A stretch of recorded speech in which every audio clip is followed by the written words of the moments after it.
যে আলোচনা সেটা হলো গিয়ে সংঘর্ষ বা কলিশন। নিউটনের যে তৃতীয় সূত্র, সেই তৃতীয় সূত্র থেকে আমাদের সংঘর্ষের আইডিয়াটা আমরা জেনারেট করি, অর্থাৎ every action has an equal and opposite reaction. এই সূত্র থেকেই আমরা সংঘর্ষের আইডিয়াটা জেনারেট করি। তো চলো আজকে আমরা সংঘর্ষ কি এবং সংঘর্ষ কীভাবে উৎপত্তি হয় তার ডিটেলস আমরা জানবো আজকে। কলিশন বা সংঘর্ষ। তো ফার্স্টে আমরা দেখি যে এমন একটা অবস্থা, এমন একটা সিস্টেম, আমরা সিস্টেম তৈরি করি বা একটা ব্যবস্থা, যে ব্যবস্থা এখানে এই ব্যবস্থার ভিতরে কোনো ধরনের বাহ্যিক ফোর্স নাই।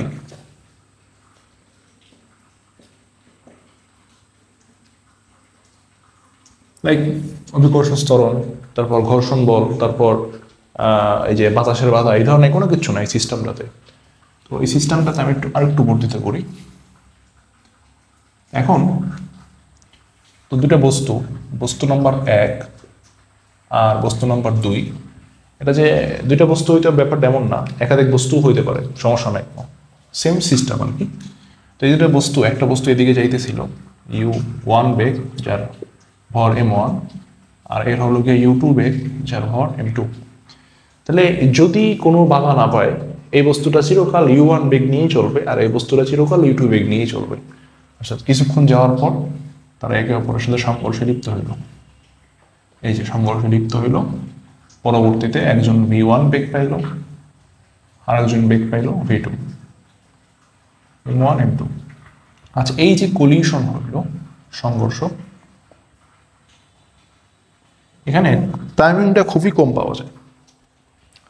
সংঘর্ষকালীন সময়টা এটা অলমোস্ট 0 এর কাছাকাছি ধরা যায় আর কি। সেখান থেকে নতুন টার্ম উৎপন্ন হয় যে খুব অল্প সময় অনেক বেশি পরিমাণ ফোর্স যদি জেনারেট হয়, সেই ধরনের ফোর্সকে বলা হয় ঘাত বল। তা আমরা সেই টপিকসটা পরে যাব, ঠিক আছে? আমরা আগে সংঘর্ষটা দেখি। তো এই যে সংঘর্ষ হইল, এই সংঘর্ষের পরে একজনের বেগ হইল v1 আর একজনের বেগ হইল v2। আচ্ছা, সংঘর্ষ এখন কয় প্রকার? সংঘর্ষ সাধারণত দুই ধরনের। একটা হলো গিয়ে স্থিতিস্থাপক, বা এটাকে আমরা ইংলিশে বলতে পারি ইলাস্টিক, ইলাস্টিক কলিশন। স্থিতিস্থাপক সংঘর্ষ। আর 2 নম্বরে যেটা, সেটা হবে অস্থিতিস্থাপক, অস্থিতিস্থাপক বা ইনইলাস্টিক, ইলাস্টিক। আচ্ছা, আরো অন্যভাবে সংঘর্ষকে কয়েক ভাগে ভাগ করা যায় মাত্রা অনুসারে। আচ্ছা, ফার্স্টে সংঘর্ষ হলো কি একমাত্রিক সংঘর্ষ। একমাত্রিক সংঘর্ষ, লাইক দিস কলিশন। এখানে এক্স অক্ষ বরাবরই তারা গতিবেগ ছিল এবং এক্স অক্ষ আফটার সংঘর্ষ তারা এক্স অক্ষের ভিতরেই সীমাবদ্ধ ছিল। আচ্ছা, এবার আমরা যদি বলি দ্বিমাত্রিক সংঘর্ষ, দ্বিমাত্রিক সংঘর্ষ, এটা জিনিসটা কি? ধরো যাক দুইটা বস্তু একে অপরের সাথে সংঘর্ষ হইল, যে সংঘর্ষ হইল, তাহলে m1 এটা m2। এখন আফটার সংঘর্ষ দেখা গেল যে m1 বস্তুটা এদিকে চলে গেল আর m2টা সেই দিকে আসলো, এই যে m2, এটা হলো গিয়ে m1 m2। তো দেখা যায় যে m1 এর কিন্তু x অক্ষ বরাবর একটা বেগ আছে যদি এটা থিটা কোণ হয়, আর এটা যদি ফাই কোণ হয়। m2 এরও কিন্তু x অক্ষ বরাবর একটা বেগ আছে এবং y অক্ষ বরাবরও কি আছে? বেগ আছে, বেগের উপাংশ আছে আর কি। এখানে দেখা যাচ্ছে যে x অক্ষ বরাবর উপাংশ আছে, y অক্ষ বরাবর উপাংশ আছে। সো এই সংঘর্ষটাকে আমরা বলতে পারি দ্বিমাত্রিক সংঘর্ষ। এগুলো নিয়ে আপাতত কোনো আলোচনা নাই, এগুলো ম্যাথমেটিক্সে করতে গেলে আমরা নিজেরাই বুঝে ফেলবো। আমাদের আলোচনা আজকে সংঘর্ষের এই দুটো টাইপ নিয়ে, ঠিক আছে? তো খেয়াল করি এখানে ইলাস্টিক কলিশন আর ইনইলাস্টিক কলিশনের মধ্যে বেসিক ডিফারেন্সটা কি একটু খেয়াল করো। এখানে কিন্তু কোনো ধরনের বাহ্যিক ফোর্স নাই, সংঘর্ষ হইল। সংঘর্ষ হওয়ার ফলে কিছু কিছু ঘটনা বলি, কি কি শুনতে পাওয়া যায় বাস্তবিকে। ইন রিয়ালিটিতে আমরা কয়েকটা জিনিস দেখতে পাই। নাম্বার 1, সংঘর্ষ হইলে সেখানে তাপ শক্তি উৎপাদন হয়, তাপ শক্তি প্রডিউস। লাইক যদি আমি এরকম যেটা হাতে বাড়ি দেয় আর কি, বাড়ি দিলে কিন্তু এখানে একটা গরম হয়ে যায় আর কি। গালে যদি থাপ্পড় মারে সেখানে কিন্তু গরম হয়, তার মানে তাপ শক্তি প্রডিউস হয়। 2 নম্বরে এই যে থাপ্পড় দিলাম, শব্দ হইল, এটাকে আমি বলতে পারি sound energy produce, sound energy.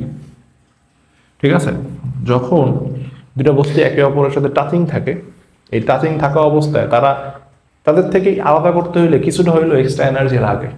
Normally আমরা যদি এরকম একসাথে হয় সেখান থেকে আলাদা করতে একটু কিছুটা হইলেও এনার্জি লাগে, কারণ এরা একে অপরের সাথে অণুর মধ্যে এক ধরনের বল দিয়ে আকর্ষণ বিকর্ষণ হয়, সেই আকর্ষণ বিকর্ষণ বল সরানোর জন্য এক ধরনের শক্তি লাগে। তাহলে আমি এখানে বলতে পারি টাচিং এনার্জি, টাচিং এনার্জি। আচ্ছা, আর 4 নাম্বার, তারা একে অপরের সাথে ধাক্কা লাগার পর তারা আবার আলাদা হয়ে গেল। ঠিক আছে, দ্যাটস মিন এখানে আমি বলতে পারি কাইনেটিক এনার্জি, একটা বেগ নিয়ে, নতুন বেগ নিয়ে আলাদা হয়ে গেল। তো ইন রিয়ালিটিতে কিন্তু এই 4 ধরনের আরও কিছু শক্তি উৎপাদন হইতে পারে, বাট এগুলো কিন্তু আমাদের মোটামুটি এখন আইডিয়া আছে যে এগুলো কিন্তু উৎপাদন হয়। আচ্ছা, যদি আমি বলি যে কোনো একটা সংঘর্ষে এই 1, 2, 3 কিচ্ছু উৎপাদন হইতেছে না, ওকে, মানে এইটা ছাড়া, মানে 4 নাম্বার ছাড়া আর কোনো কিছুই উৎপাদন হয় না, তাহলে এই সংঘর্ষটাকে আমি বলতে পারি ইলাস্টিক কলিশন। অর্থাৎ এখানে সংঘর্ষের পরে অনলি শক্তি হয় গতিশক্তি। ঠিক আছে, আর ইনইলাস্টিক কলিশন হলো গিয়া 1 + 2 + 3 + 4 বাকি যা আছে সব হয়। তো একটা জিনিস ক্লিয়ারলি বোঝা গেল এখানে, যে এখানে অনলি গতিশক্তি ছাড়া বাকি একটাও হয় না। একটু খেয়াল করো, এই বস্তু দুটো একটা গতিতে ছিল, তার মানে আমি যদি বলি বিফোর কলিশন, অর্থাৎ কলিশনের পূর্বে প্রথম বস্তুর যে গতিশক্তি কে ইনিশিয়াল 1 + কে ইনিশিয়াল 2, দ্বিতীয় বস্তুর গতিশক্তি আদি গতিশক্তি এবং প্রথম বস্তুর আদি গতিশক্তি, এই দুটার যোগফল হইল, সংঘর্ষ হইল, বাকি তিনটার একটা উৎপাদন হইল না, শুধু উৎপাদন হইল কাইনেটিক এনার্জি। দ্যাটস মিন এখানে কাইনেটিক এনার্জি যেটা ছিল সেটাই পরবর্তীতে তৈরি হইল কে ফাইনাল 1 + কে ফাইনাল 2। তার মানে আদি গতিশক্তি সমান সমান শেষ গতিশক্তি, সংঘর্ষের পূর্বের গতিশক্তি। তাহলে আমি বলতে পারি সংঘর্ষের পূর্বের গতিশক্তি ইজ ইকুয়াল টু সংঘর্ষের পরের গতিশক্তি। ওকে, বাট ইনইলাস্টিক কলিশনে আমরা এই কথাটা বলতে পারি না, অর্থাৎ KE initial is not KE final. In রিয়ালিটিতে কিন্তু এটাই ঘটে, অর্থাৎ ইনিশিয়ালের গতিশক্তি এবং ফাইনালের গতিশক্তি সেম থাকে না, বাট ইলাস্টিক কলিশনে এটা কিন্তু সেম থাকে। আচ্ছা, আরেকটা জিনিস ক্লিয়ার বলি, সেটা হলো গিয়া যে কোনো ঘটনায়, ঠিক আছে, যে কোনো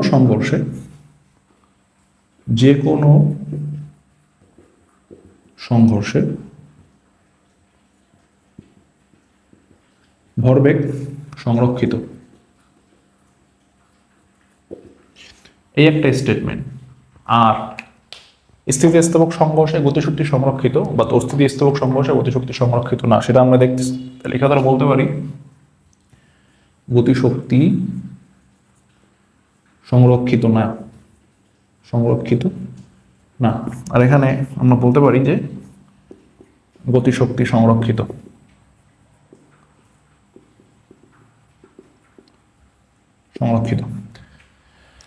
আর উভয়ের সংঘর্ষের ক্ষেত্রেই যে কোনো সংঘর্ষে ভরবেগ সংরক্ষিত থাকে, অর্থাৎ স্থিতিস্থাপক সংঘর্ষেও ভরবেগ সংরক্ষিত থাকে, অস্থিতিস্থাপক সংঘর্ষ ভরবেগ সংরক্ষিত থাকে। কেন এই কথাটা? ভরবেগ সংরক্ষিত মানে কি? এখানে তো বাহ্যিক কোনো ফোর্স নাই, বাহ্যিক কি নাই, কোনো ফোর্স নাই। এই যে সিস্টেমের ভিতরে বাহ্যিক কোনো ফোর্স নাই। আমরা জানি বাহ্যিক কোনো ফোর্স না থাকলে স্থির বস্তু চিরকাল স্থির, গতিশীল বস্তু চিরকাল চলতে থাকবে। আর বাহ্যিক ফোর্স ছাড়া every action has an equal and opposite reaction. অর্থাৎ আমি যদি কাউকে ধাক্কা মারি, সে আমাকে বিপরীত দিকে আরেকটা ধাক্কা মারবে। তার মানে আমি যদি পূর্বের ভরবেগ পাই, সংঘর্ষের পরের ভরবেগও সেম থাকবে। এটা হলো গিয়ে আমাদের ভরবেগের সংরক্ষণ সূত্র আর কি। তো একটা জিনিস ক্লিয়ার, আমরা বলতে পারি যে ইলাস্টিক কোলিশন আর ইনইলাস্টিক কোলিশন, এখানে আমি বলতে পারি যে P initial is equal two P final, এটা যেমন সত্য এখানেও P initial is equal two P final. But এখানে গতিশক্তি ইনিশিয়াল এবং গতিশক্তি ফাইনাল সমান হইলেও এখানে গতিশক্তি ইনিশিয়াল ইজ নট গতিশক্তি ফাইনাল। কেন? কারণ এখানে এই যে এনার্জিগুলোতে সে কনভার্ট হয়ে যায়, যার কারণে গতিশক্তি সমান থাকে না। ঠিক আছে, আমরা সাধারণত ম্যাথমেটিক্সে যে সূত্রগুলো পড়ি সেখানে স্থিতিস্থাপক সূত্রগুলোই আমরা কনভার্ট করি। আমরা সেটা একটু দেখবো কিছু সূত্র স্থিতিস্থাপকের ক্ষেত্রে। আচ্ছা, তো আমরা এটা একটু অড লাগে দেখতে যে একটা জিনিস, গতিশক্তি তো বুঝলাম যে গতিশক্তি সংরক্ষণ থাকে না, বাট ভরবেগ স্থিতিস্থাপক বা অস্থিতিস্থাপক উভয়ের ক্ষেত্রে সংরক্ষিত থাকে, এই জিনিসটা একটু অড লাগে। এটা খেয়াল করি, বাস্তবের যে সংঘর্ষগুলো হয়, একটা গাড়িকে U1 U2 বেগ নিয়ে আসতেছিল, এরা একে অপরের সাথে কলিশন করছে। এখন কলিশন হওয়ার পর আমরা কি দেখি? দুইটা গাড়ি স্থির হয়ে যায়। ঠিক আছে, সেটাই তো দেখি, তাই না? তার মানে এখানে কিন্তু তার ভরবেগ ছিল M1 U1, এটার ভরবেগ ছিল M2 U2।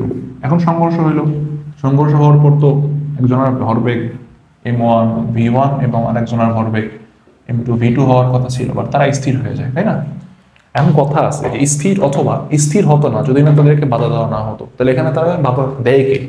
দেখো, এখানে V1 বেগ নিয়ে সে পাবে, বাট V1 এর বিপরীতে যেহেতু এই যে গাড়িওয়ালা যখন সংঘর্ষ হবে তখন কিন্তু সে ব্রেক চাপছে, কারণ এখানে কিন্তু একটা ব্রেকের বাধা আছে, তার ব্রেকের বাধা।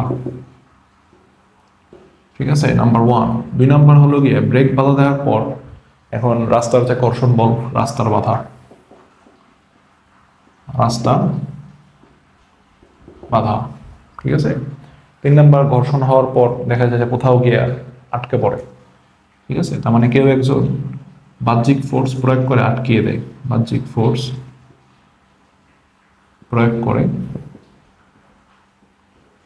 আটকে দেয়। এবার একটু খেয়াল করো, যদি এগুলো না করতো তাহলে M1 V1 into V2 কিন্তু চলতে থাকতো, অর্থাৎ V1 এবং V2 উভয়ই তাদের বেগ নিয়ে, তাদের ভরবেগ নিয়ে চলতে থাকতো। জাস্ট কি হইতো, যদি সেটা স্থিতিস্থাপক সংঘর্ষ হইতো, এখানে কোনো ধরনের সাউন্ড হইতো না, কোনো ধরনের কোনো তাপ শক্তি উৎপাদন হইতো না। অস্থিতিস্থাপক হইলে এখানে কিছু সাউন্ড হইতো, অর্থাৎ শক্তিটা কিছুটা কমে যেত। বাট তাদের যে ভরবেগ, আদি ভরবেগ এবং শেষ ভরবেগ উভয়ের ক্ষেত্রে কি আসতো? সেম আসতো। আশা করি ক্লিয়ার আর কি। আচ্ছা, এবার একটু আসি স্থিতিস্থাপক সংঘর্ষের বেলায় কিছু শর্ত, অর্থাৎ ইলাস্টিক কলিশনের কিছু শর্ত। আমরা জানি যে ইলাস্টিক কলিশনে পি ইনিশিয়াল সমান সমান পি ফাইনাল। এটা কিন্তু শুধুমাত্র দুইটা বস্তুর ক্ষেত্রে এমন না। যদি আমি এখানে তিনটা বস্তু নিই, তিনটা বস্তু, এর U1 বেগ, U2 বেগ, U3 বেগ, M1 M2 M3, এরা একে অপরের সাথে সংঘর্ষ হইল। সংঘর্ষ হওয়ার পর, সংঘর্ষের পরে তাদের একজনের বেগ হইল V1, একজনের বেগ হইল V2, একজনের বেগ হইল V3। ঠিক আছে, তখনও কিন্তু নিয়ম অনুসারে এদের M1 U1 M2 U2 plus M3 U3 সমান সমান M1 V1 plus M2 V2 plus M3 V3। যে কয়বার সংঘর্ষ হইব সেই কয়বারই ভরবেগ সংরক্ষণ থাকবে, কারণ এখানে বাহ্যিক কোনো ফোর্স নাই। আচ্ছা, তারপর আবার বলতে পারি গতিশক্তি KE initial is equal to KE final. যদি সেটাই হয় তাহলে আমি বলতে পারি না half M1 U1 square plus half M2 U2 square plus half M3 U3 square is equal to half M1 V1 square half M2 V2 square plus half M3 V3 square। এই যে আদি গতিশক্তি সমান সমান শেষ গতিশক্তি। এবার যদি সেটা ইনইলাস্টিক কোলিশন হইতো তাহলে আমি এটা সমান সমান এটা লিখতে পারতাম না। এটা হলো গিয়া পার্থক্য ইলাস্টিক আর ইনইলাস্টিক কোলিশনের ক্ষেত্রে। আচ্ছা, এইটার জন্য কিছু শর্ত আমরা দেখব, যেখানে আমরা দেখাবো যে গতিশক্তি সমান থাকলে, ভরবেগ সংরক্ষণ থাকলে এখানে বেগের কিছু মান আমরা বের করতে পারি জাস্ট আমাদের ইনিশিয়াল অবস্থা ভরবেগ জানা থাকলে। মানে কি? মানে এই একটা বস্তু, তার বেগ U1, আচ্ছা, আরেকটা বস্তু, তার বেগ u2, তার ভর m1 m2, সংঘর্ষ হইল, সংঘর্ষ হওয়ার পর একজনের বেগ হইল v1, আরেকজনের বেগ v2। আমরা শুধুমাত্র ইলাস্টিক পলিউশনের ক্ষেত্রে এই কয়টা তথ্য দিয়ে আমরা চাইলে v1 সমান সমান কত এবং v2 সমান সমান কত সেটা বের করতে পারি। তাহলে চলো যাক এই জিনিসটা বের করতে, ঠিক আছে? বস্তু u1 বেগ, সে যাচ্ছে এদিকে, আর একটা বস্তু u2 বেগ, তাদের সংঘর্ষ হইল, একজনের ভর কিন্তু m1ই আছে, m2ই আছে, এদের বেগ v1 v2। v1 সমান সমান কত, v2 সমান সমান কত, এর ভর m1 m2। তো এই সংঘর্ষটা আমি ধরে নিচ্ছি ইলাস্টিক সংঘর্ষ, ইলাস্টিক পলিউশন। তো এদের ভরবেগ সেম থাকবে, আমি বলতে পারি m1 u1 plus m2 u2 সমান সমান m1 v1 plus m2 v2। ওকে, এবার m1 মানটা এক পাশে নিয়ে আসি, m1 u1 minus m1 v1 is equal two m2 v2 minus m2 u2। আচ্ছা, m1 কমন নিলাম, থাকে হলো গিয়া u1 minus v1 is equal two m2 common নিলাম v2 মাইনাস u2। এটা 1 নাম্বার ইকুয়েশন দিই। ওকে, ইলাস্টিক পলিউশন যেহেতু, সো আমি বলতে পারি ইকে ইনিশিয়াল সমান সমান ইকে ফাইনাল। সো দেখতে পারি half m1 u1 square plus half m2 u2 square is equal to half m1 v1 square plus half m2 v2 square.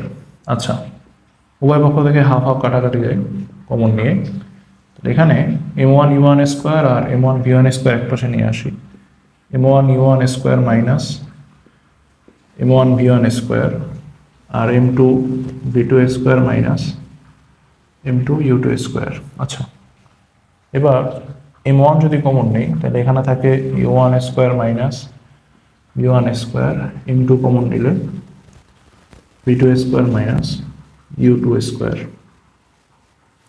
ওকে, তো সূত্র নিয়ে যদি আমরা a প্লাস b স্কোয়ার সমান সমান a square minus b square সমান সমান v1 u1 minus v1 a plus b into a minus b। আচ্ছা, এখানে m2 v2 minus u2 v2 plus u2, এটা আমি দিলাম 2 নম্বর ইকুয়েশন। আচ্ছা, এরপর এক কাজ করা যেতে পারে, সেটা হলো গিয়া 2 নংকে 1 নং দ্বারা ভাগ করি, 2 ডিভাইডেড বাই 1 ভাগ করি, তাহলে দেখা যাচ্ছে m1 m1 কাটাকাটি যায়, u1 v1 আর u1 মাইনাস v1 কাটাকাটি যায়, তো এখানে থাকে u1 প্লাস v1 আর এই পাশে থাকে v2 plus u2, v2 plus u2। বা আমি লিখতে পারি v2 is equal two u1 plus v1 minus u2, এটা 3 নম্বর ইকুয়েশন দিই। আচ্ছা, 3 নম্বর ইকুয়েশনের মান আমি 1 নংয়ে বসাই আসলে v2 এর মান বসাই দিই, বা 3 এর ভ্যালু পুট ইন ইকুয়েশন 1। ওকে, তাহলে এখানে পাই m1 u1 minus v1 is equal two m2, v2 এর value u1 plus v1 minus u2, এখানে হলো গিয়ে মাইনাস u2। ওকে, বা আমি লিখতে পারি যেটা, সেটা হলো গিয়ে উভয়ের সাথে উভয় গুণ করে দিই আর কি, m1 u1 minus m1 v1 is equal two m2 u1 plus m2 v2, sorry v1, m2 এর সাথে v1 গুণ মাইনাস m2 2u2। ওকে, এবার v1টাকে এক পাশে নিয়ে আসি, অর্থাৎ এটা এই পাশে নিয়ে যায় আর কি, v1 আর v2কে, তাহলে m1 v1 plus m2 v2 m2 v1 is equal two, বাকি যা আছে এক পাশে রাখি, m2 u1, এটা এই পাশে নিয়ে গেলে এটাকে এই পাশে নিয়ে আসবো, সরি আমি কি করছি, আমি জাস্ট এইটাকে এই পাশেই রাখছি m2 v1, এটাকে ওই পাশে নিয়ে গেছি, বাকি সবগুলোকে আমি এই পাশে নিয়ে আসবো, m1 u1 minus m2 u1 plus 2m2 u2। ওকে, এবার আমি কি করব, আমি v1 কমন নিব, তাহলে m1 প্লাস m2 সমান সমান, এখানে যদি u1 কমন নিই m1 minus m2 into u1, আর এখানে পাই 2 ইন্টু m2 u2। ওকে, বা ফাইনালি পাই v1 সমান সমান m1 minus m2 divided by m1 plus m2, সেখানে থাকবে u1 plus 2 into m2, m1 plus m2 সাথে থাকবে u2। এটা হলো গিয়ে v1 বের হয়ে গেছে। আচ্ছা, আমি যদি বলি সিমিলারলি এই যে ইকুয়েশন 3, এটাকে যদি এভাবে লিখি আমি, অর্থাৎ v1 is equal two v2 plus u2 minus u1, এটা যদি 4 নম্বর ইকুয়েশন বসাই আমি, 4 নম্বর ইকুয়েশন আমি আবার একে বসাই, অর্থাৎ আমি যদি লিখি equation 4 value input in equation 1, খেয়াল করো এখানে কিন্তু v1 এর মান দেওয়া আছে, তাহলে বের হবে v2, তাহলে v2 কি হবে, v2 কিন্তু আমি এই ইকুয়েশন দেখে লিখতে পারি, উপরে কিন্তু m1 মাইনাস m2 ফিক্স থাকবে, নিচে m1 প্লাস m2 ফিক্সড, এখানে কিন্তু u1 আসছিল, বাট আমি এখানে লিখব u2 প্লাস এখানে m2 ছিল, এখানে আসবে 2m1, নিচে যা আছে সেই m1 m2, এখানে ছিল u2, এখানে আসবে কি u1। ঠিক আছে, অর্থাৎ যখন তুমি v2 লিখবে এই মানগুলো সব সেম। ওকে, m1 minus m2, m1 plus m2, আর 2m1 m1 প্লাস m2, এই মানগুলো সব সেম, জাস্ট চেঞ্জ আসবে কি, চেঞ্জ আসবে নিচের মানটা সব সেম থাকবে, উপরে একটা থেকে একটা মাইনাস হবে, আর যখন v2 লিখবা এখানে আসবে u2, আর এখানে 1 এর ক্ষেত্রে আসবে 1, আর এখানে যখন v1 এখানে u1 আসবে, আর এখানে 2 এর ক্ষেত্রে 2 আসবে। এই তো, অর্থাৎ আমাদের শুধুমাত্র সংঘর্ষের আগের যে ডাটা আছে সেই ডাটা থেকে আমরা সংঘর্ষের পরে তার v1 এবং v2 কত আসবে সেটা বের করতে পারি, কোন ক্ষেত্রে, ইলাস্টিক কোলিশনের ক্ষেত্রে।